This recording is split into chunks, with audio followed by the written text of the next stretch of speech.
friends. Thank you for that warm welcome. I really do appreciate it. And we also appreciate you sticking around and helping us with all these virus attacks.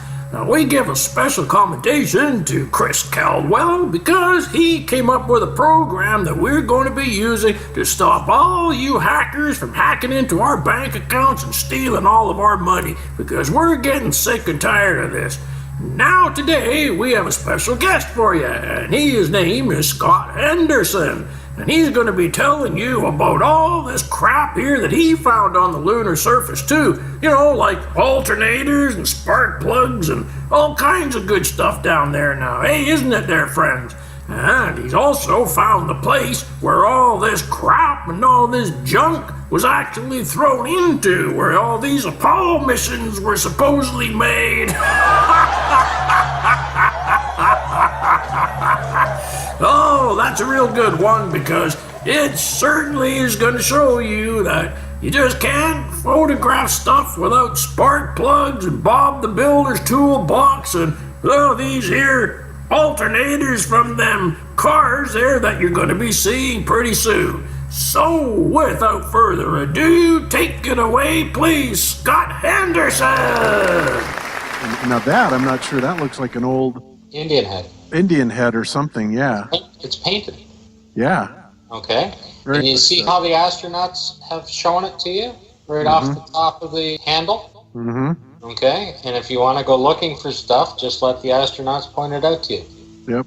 Now, obviously, I'm sure a lot of people will come back and say, wow, you guys over at Globebusters really have a vivid imagination seeing all this stuff in this. But, to that, I would say maybe to some degree you have to stretch your imagination a little bit. But then there's other stuff that is so blatantly wrong and that cannot be denied that, at this point, I think it's pretty much a foregone conclusion that what we're seeing here was not shot on the moon. And, the likelihood of it being shot in a landfill is exponentially higher, especially with all the rain, mud, alternator parts, old cars. I mean, what makes more sense ultimately when you really get past the idea that we are being deceived here and what we're being shown here is a load of bollocks, then suddenly it's not such a stretch of the imagination when you put it in perspective and realize where NASA was shooting this stuff. And they were using this stuff for training shots, right? Exactly. That's where they were doing all their training. Which again still floors me, but I suppose that if I were NASA and I wanted to keep it as inconspicuous as possible, I would probably do something like that. It's kind of like, I don't know if you saw this or not, Scott, but Jaron about 2 years ago was looking around at a place up in Canada called Devon Island. And just kind of looking around all over the place, and first thing he finds is some vehicles that looks like they've got NASA stickers all over them. And then lo and behold, maybe you should tell him it was like on Google Earth. He wasn't actually there. Yeah. No, he wasn't always there, or already there. It was on Google Earth. But the fact that came up there was pretty amazing. And then of course, all the fanboys come back and say, well, obviously that's where they do all their training. Why? What resemblance, other than terrestrially, does Devon Island have to Mars? That's where that road comes from. Yeah, it's pretty crazy. And thank you so much for coming on today and talking about this. And everybody, Paul, let everybody know all the videos that you and Scott did together are on your channel and on that playlist, or let them know what they need to know.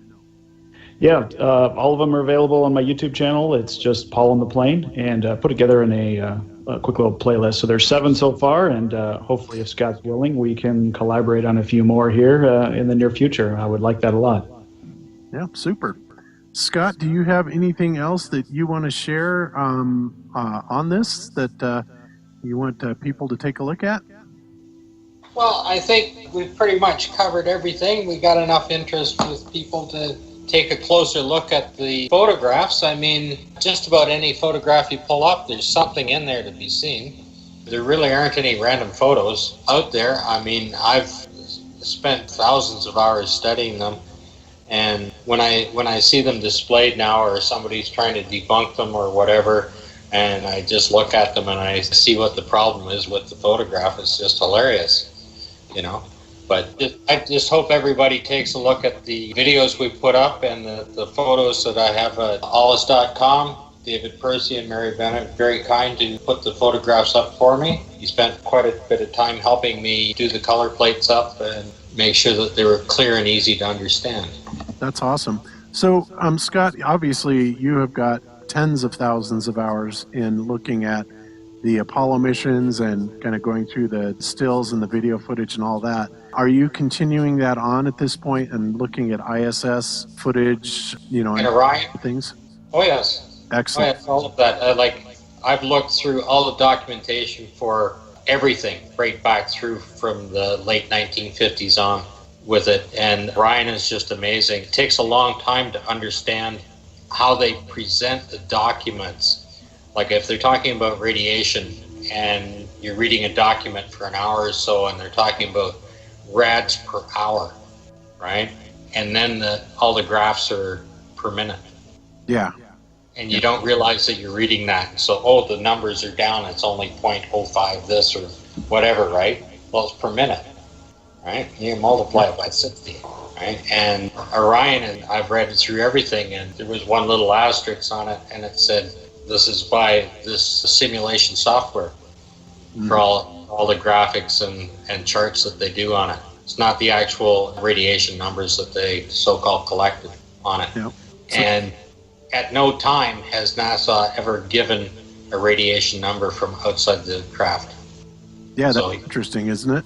Considering which radiation they're supposed to be. Right, and then so how do you know how well the craft is protecting it? Yeah, well, I don't think with a few layers of aluminum foil it's protecting much of anything. and it even admitted by NASA that it's very kind of shoddily built or built with foil and things that obviously not lead, like you would not even anything as heavy as a lead apron that you would get put over you at the dentist's office. So yeah, they some things it's just better for them simply to not address at all. Otherwise they wind up burning themselves, because they do. Every time they open their mouth and they start talking about something, they get burned on it, because then we turn it around and say, well, what's going on with this then? So I think that they really need to be very careful and very selective about what they say. A very interesting topic, to say the least. Scott, so do you make YouTube videos, or I don't even know if you have a channel, or how do you I don't. work? Okay, No, through Allis? At the moment, just the only stuff I have up is on the Allis site and what Paul and I have done. Okay. I've been on the air with Marcus Allen a couple of times. Okay. All right. Well, I was just curious if somebody wanted to find your work. Websites out of Clearview, Florida. It's Let's Talk Radio with Todd Bates. Let's Talk Radio. Okay. I will put that in the show notes for everybody so people can go back and hear your other interviews and some of the other stuff that you've covered. But you're doing some great work, Scott, and it's fascinating. And I don't know where you find the patience to pour through tens of thousands of hours worth of, video and photographs and stuff. But obviously it is kind of compelling, when you realize you're onto a bunch of frauds. It kind of, I guess, gives you a little motivation, right? Well, when you find something, we didn't actually cover the one with the pile of dirt with the gloves in it. When I found that one, I had about the same reaction as Bart Zabrell when he describes finding, when he realized he was sitting with the footage in his household and how dangerous it could be. I mean, I was sitting for about an hour just with my heart racing going, oh my God, look what I found, right? Yeah. And then I really knew what I was looking for, right? Mm-hmm. And then hundreds of things. Yeah, I know the feeling. A little over 2 years ago, or about 2 years ago, we were doing an ISS show on Globebusters, and it was one of those times when we were watching the ISS, and they started doing a pan from left to right, and we're just going, oh, come on, don't tell me they're going to actually show a 360 pan. And we're getting all excited watching it, and we pan in the Earth. It goes all the way across the Earth. It keeps panning. The Earth is completely out of the picture. And we're just in utter amazement going, oh my God, are they going to pan around to show outer space? And the next thing we know, it keeps panning, and here comes the Earth right back into the frame again, right? Yeah. It continuing on in the same direction. Blew us all away. But that's one of those finds that you're just like, oh, wow. NASA really blew it. I went through the photographs in chronological order. So by the time I got to Apollo 17, I studied each of the astronauts as well, so I understood their character, their home life, how they interacted between each other, that kind of thing. So I knew exactly the type of characters they were going in there. And it wasn't very long that I'm sitting looking at it going, oh my God, these guys are just playing in the mud. Mm-hmm. Right? And there's a wet flag, and then I realized that 45 years and nobody has seen this thing as wet. Yeah, it's amazing. Well, sometimes I call it the Emperor's New Clothing Syndrome. Yep. Yeah, it's kind of like that story. It's exactly what it is. Yep. There's kind of a story that, they talk about the Native Americans supposedly had never seen ships before.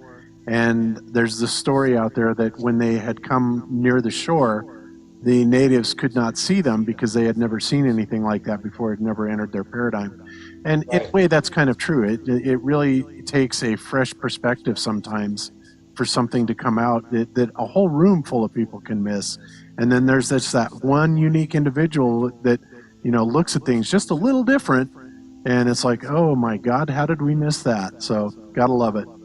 Well, that's the thing is, when the original researchers were starting out, okay, they were using their own personal knowledge or skills, looking at the information, okay, and you have somebody that has knowledge of the rockets and everything else, and Bill Casing comes up with it and he says these things couldn't fly.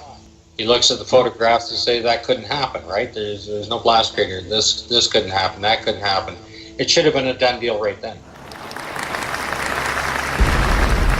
Well, thanks, Scott, for stopping by and showing us all these anomalies that are on the surface of the moon set. Nothing more, nothing less. And in fact, you're right there, because Expat Taffy has been saying all along this here was taken in an industrial waste dump. And here's the evidence right down there, too. Now, what the hell's that doohickey doing there on the surface of the moon, if it's the moon now? Isn't that right, friends?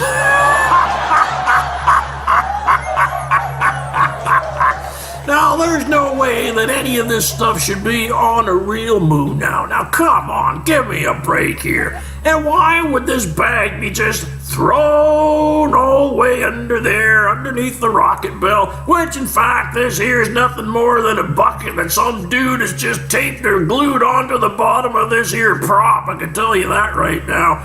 And not only that, but come on, I mean, cars, spark plugs, alternators, good God almighty, we're gonna find Santa Claus and the Easter Bunny up here pretty soon, now aren't we there, friends?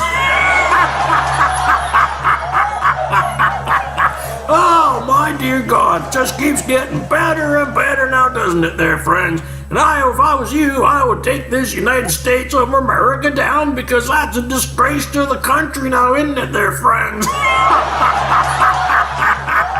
Oh, man, I don't know. It should be over here. It should be taped to the garbage dump where it came from.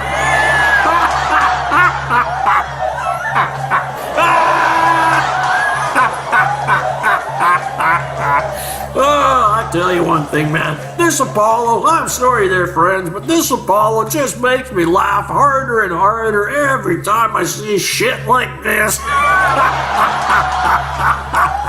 Just about made me fall off my chair there, to tell you that right now. Oh, my dear God. Well, anyways, that's our spiel for today. Hey, I know you pans out there like Jeff Dave and all that mysterious mystery and that screwball crew. You know, the dude that keeps getting screwier every second of the day. Oh, man. Oh, by the way, Screwy, hey, why don't you go and phone Wag off there and ask him if that you'll take your lousy guitar playing, eh, and take it to his cousin to see if you can get into his band.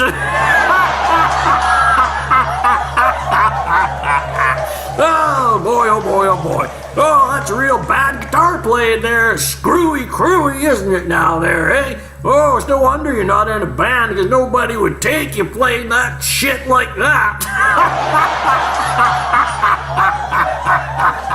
That's no wonder all you do is sit around sending us viruses because you got nothing better to do with your crazy, useless life, now do you there, mate?